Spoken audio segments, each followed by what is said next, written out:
Period tak datang-datang lagi. Dah 3 bulan entah ke mana. Ada tu sampai 6 bulan period tak datang-datang langsung. Memang stres. Emosi memang tak stabil. Akak-akak jangan ambil ringan masalah ni. Masalah period ni boleh menyebabkan PCOS, fibroid. Bahaya tau. Jangan biarkan masalah dalaman ni berlarutan lama-lama. Kesian kat akak-akak. Emosi tak stabil. Fizikal rasa penat.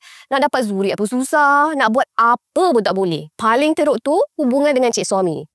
Mesti pernah marah dia kan sebab masalah ni. Kesian cik suami tu. Apa kata kita try ikhtiar dengan family coffee ni. Bukan kopi biasa tau. Ini jamu moden dalam bentuk cappuccino. Dalam dia ada herbal power tau. Macam kaca Fatimah, manja kani, akar serapat. Semua tu boleh bantu untuk kecutkan rahim, bersihkan dalaman wanita dan stabilkan hormon. Ramai customer kata, lepas 3 hingga 5 hari minum, senggugut pun hilang, period datang teratur balik, best gila. Ramai customer yang cakap, keputihan makin berkurang, bau tak best pun semakin hilang. Yang bestnya, minum kopi. Tapi efek jambu. Dalam diam, dalaman kita makin sihat.